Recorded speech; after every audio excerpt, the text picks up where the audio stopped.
ரொம்ப நாள் கழிச்சு வீடியோ போட்டுருக்கேன். சில பர்சனல் ப்ராப்ளம்ஸ்னால என்னால் போட முடியல. இனிஷியலி வந்து பார்த்திங்கன்னா ரொம்ப பிஸியாக இருந்தேன். சைட் விசிட் இதெல்லாம் நிறையா இருந்தது. நான் வந்து ஒரு லேண்ட் வாங்கணும்னு நினச்சிருந்தேன். ஸோ அதுக்கு வந்து நடுவில் ஒரு 2-3 நாள் வந்து ஃபுல் டைம் போக ஆரம்பித்தேன்.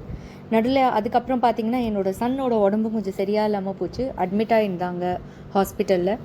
ஸோ ஆல்மோஸ்ட் 15 days அட்மிட் ஆகியிருந்தாங்க. ஸோ அதனால் அவங்க வந்ததுக்கப்புறம் ரெக்கவரி ஆனதுக்கப்புறம் தான் இப்போ நான் வீடியோவே போட ஆரம்பிச்சிருக்கேன். இப்போ தான் நார்மல் சீக்கே வந்திருக்கு.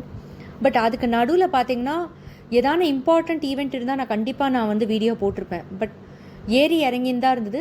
கான்க்ரீட்டாக எதுவுமே சொல்ல முடியல. வீடியோ போடணுன்ட்டு வந்து டெய்லி வந்து ஒரு வீடியோ போடணுன்ட்டு வந்து ஏதோ ஒரு கண்டென்ட் கொடுக்கறதுக்கு பதிலாக நிஜமாகவே ஏதான ஒரு அப் ஸ்விங்கோ இல்லை டவுன் ஸ்விங்கோ ஒரு அலர்ட் முன்னாடி எனக்கு ஏதான கிடச்சிருந்தா நான் அந்த வீடியோ கண்டிப்பாக போட்டிருப்பேன். பட் அந்த மாதிரி ஒன்றுமே இல்லை. நான் வீடியோ போடுறதுக்கு லாஸ்ட் டேக்கும் இன்றைக்கும் பார்த்திங்கன்னா ஆல்மோஸ்ட் வந்து பார்த்திங்கன்னா ரொம்ப டிஃப்ரென்ஸ் கிடையாது. திரும்பி அதே 13,900 அந்த மாதிரி தான் வந்து நின்றுருக்கு. நாளைக்கு பார்த்திங்கன்னா இன்னும் கீழே விழ போகிறது. திரும்பி வார் வரப்போகிறதா இல்லையா இந்த மாதிரி வந்து நெகோஷியேஷன் போகிறச்சே வந்து பார்த்திங்கன்னா கோல்டு வந்து ஸ்டக்காக இருக்குது. கீழே பார்த்திங்கன்னா ஆல்மோஸ்ட் 1 இயரில் வந்து முன்னாடி நம்ம பார்க்கறச்சே வந்து 59, 60, 70 அந்த மாதிரி இருந்தது 1 இயருக்கு. இப்போ பார்த்திங்கன்னா 40க்கு வந்திருக்கு. ஸோ இது நல்லா வந்து டைம் கரெக்ஷனோட கூட நம்மளுக்கு வந்து அமௌண்ட் கரெக்ஷனும் நடந்திருக்கு. ஸோ இது வந்து இப்போது முன்னாடி வந்து 1 கிராம் இல்லை 1/2 கிராம் வாங்கினவங்க கண்டிப்பாக வந்து கொஞ்சம் இன்க்ரீஸ் பண்ணிக்கலாம். ஏன்னா இது வந்து பையிங் லிமிட்டில் தான் இருக்குது. நல்ல பையிங் லிமிட்டில் இருக்குது. போன வீடியோ இல்லை அதுக்கு முன்னாடி சொல்லியிருப்பேன் 12,500 அந்த மாதிரி வரைச்சு அது நல்ல அமௌண்ட், அது நல்ல பையிங் ஆப்பர்ச்சுனிட்டின்னு. பட் அதுக்கப்புறம் அந்த ரேட் வரவே இல்லை. ஒரே ஒரு நாள் தான் இருந்துச்சு. அதுக்கப்புறம் அந்த ரேட் வரல. திரும்பி வரும்னா வர சான்ஸ் இருக்குது. பட் அந்த மாதிரி வந்ததுன்னா கன்ஃபார்ம்டாக வந்து ஆப்பர்ச்சுனிட்டி எடுத்துக்கோங்க. இல்லை அதே வந்து நீங்கள் மந்த்லி ஸ்கீமாக கூட போட்டுக்கணுன்னா எனக்கு தெரிஞ்சு வந்து இது அடுத்த மாதமே இன்க்ரீஸ் ஆகுமானா ஆகாது. இந்த ட்ரெண்ட் இருக்கும்னு தோணுறது எனக்கு கொஞ்சம். டில் அந்த நெகோஷியேஷன் 2 and 4th பாயிண்டே இருக்குது இல்லையா, யூஎஸ்க்கும் ஈரானுக்கும் 2 and 4th நெகோஷியேஷன் போகிற வரைக்கும் பார்த்திங்கன்னா இது இதே மாதிரி தான். கொஞ்சம் வாலட்டிலிட்டி ரொம்ப அப்வர்ட் ஆர் டவுன்வர்ட் ட்ரெண்டும் இல்லை, ஒரே லெவலில் தான் இருக்குது. ஸோ இதில் வந்து உங்களுக்கு நிறைய டைமும் கிடைக்கும். இது அப்வர்ட் அண்ட் டவுன்வர்டு வந்து ஒரே அமௌண்ட்டில் திரும்பி வந்து நிற்கரிச்சே உங்களுக்கு டைம் கரெக்ஷனும் சேர்ந்து வரவே இது பார்த்திங்கன்னா கிட்டத்தட்ட 70லேருந்து 40 1 இயருக்கு 40க்கு வந்து விழுந்திருக்கு. ஸோ இது வந்து இப்போதைக்கு ஒரு நல்ல அமௌண்ட்.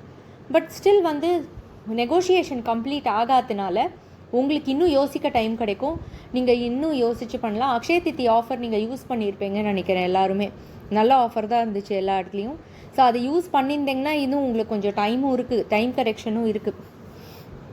சில்வர் பார்த்தீங்கன்னா நாளைக்கு ஒரு பெரிய ஃபால் அகெயின்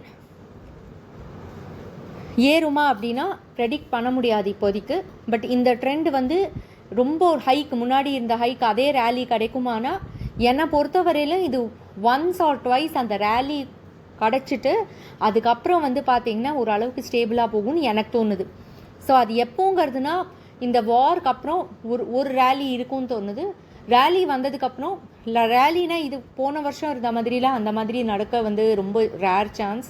பட் நீங்கள் பார்த்தீங்கன்னா கோல்டாகவும் இருக்கட்டும், சில்வர் கொஞ்சம் விழுந்திருக்கு கரெக்டு.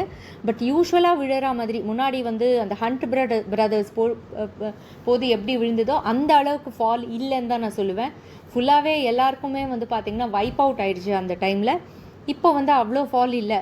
பட் கோல்டில் பார்த்திங்கன்னா ஸ்டெபிலிட்டி நல்லாவே இருக்குது. என்ன ஆனாலும் வார் வந்தாலும் வரலனாலும் ஸ்டெபிலிட்டி அப்படியே இருக்குது. ஸோ எப்போது வந்து ஒரு அசெட் கிளாஸ் வந்து ஒரே அமௌண்ட்டில் வந்து கண்டினியூஸாக மந்த்ஸ் டுகெதர் இருக்கோ அந்த லெவல் வந்து நல்லா மார்க் பண்ணி வச்சுக்கோங்க.